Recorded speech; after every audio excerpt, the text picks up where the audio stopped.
Alright, welcome back. So you can see a little work has begun. I basically took some side dot position marker material and used black super glue, which I find more forgiving for this particular job. So now these all need to be trimmed to length, and then some scraping with a razor blade, and maybe a little sanding later to finish it. The other thing I've done is take out our really cool nut blank. After marking it, I used a flat pencil to mark the radius of the frets. You basically just take a dead flat pencil and lay it on the fret and scribe this, and then you know that that line is where your strings, like that is the bottom of your strings. You do not want to go beyond that. Now I'm going to trim these off and scrape them with a razor blade a little bit, scrape the side with a single edged razor, and I will show you what that looks like when I'm done.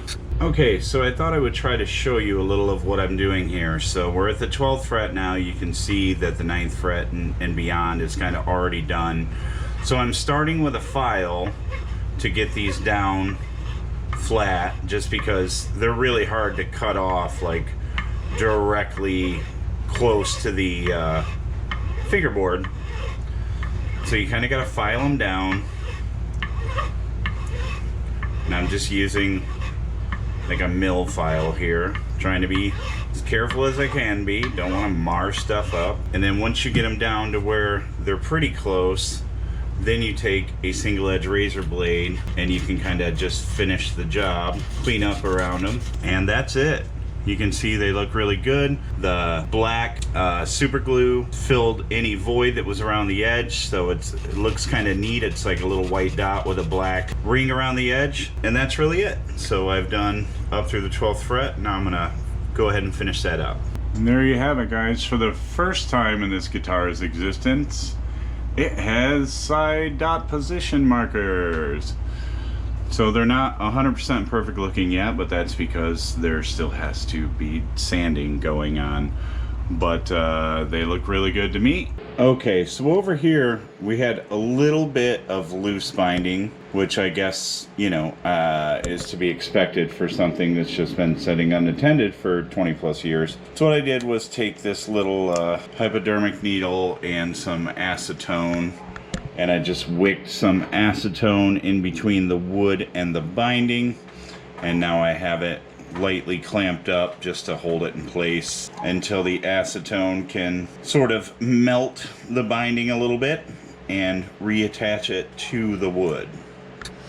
Also went ahead and adjusted the truss rod and got the neck as flat as possible for fretwork, which will be coming soon. I want all of that done before one speck of paint goes on this thing, because fretwork creates a lot of little metal filings that you don't want on a freshly painted guitar. So we got to take care of that long before we do that. But it's good to know the truss rod is working correctly and straighten the neck right out. Everything's good to go. There's room to adjust it still. Okay, it's time to do some fretwork. I have taped off the whole board, and I have marked the top of the frets with a red Sharpie so I can see what I'm doing.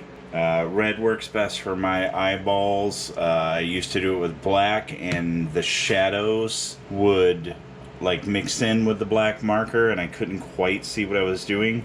So if you're doing this, maybe experiment with different colors. Use something that you can see better. I can see red better, so I use a red marker now.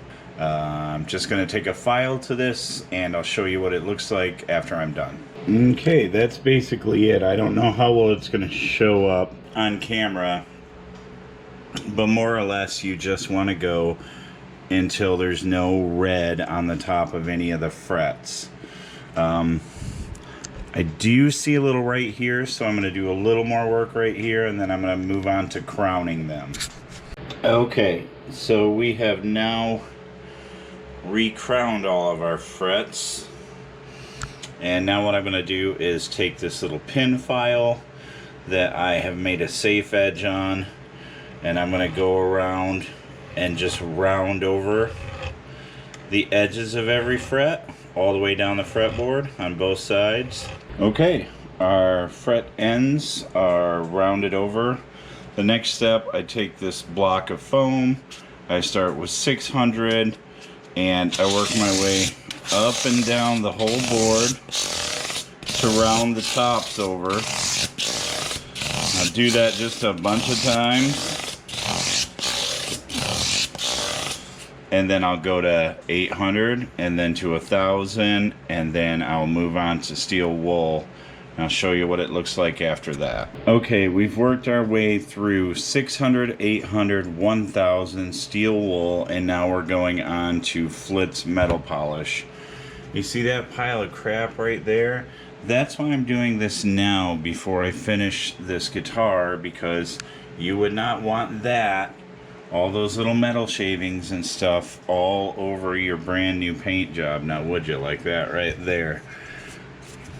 That would be terrible to have on your new paint job. I'm going to show you guys something real quick. I see a lot of people trying out the Dremel tool polishing of frets, but what I see that terrifies me is people going over here to this edge. So the wheel on this thing spins this way, and you always want it coming off of the fret. So do not go all the way to the edge. Go 3/4 of the way, all the way down, and then either flip the tool or flip your guitar or whatever, and then do the other side. The reason you don't want to come over here is this thing spins super fast, and it will 100% rip a fret right out of your fretboard. So don't go all the way over to this edge. Go like here at the furthest, do them all, and then turn around and do the other direction. And you'll never pull a fret out on accident that way, and you'll have some really great looking frets. And that is what she looks like all done. I mean, if I'm honest with you, this will all probably have to be done again by hand and very gently after the finish is done. But I think you can see from the table and some of the marks on the wood of the guitar why I really wanted to do this now. Yeah, fretwork is one of my favorite things actually, and I'm not sure why, because I don't normally like really tedious work, but for some reason when I'm doing fretwork I can just kind of zone out and play music or listen to a podcast, or sometimes I don't listen to anything and I just zone out and do it. It should be good to go, and it looks pretty nice to me.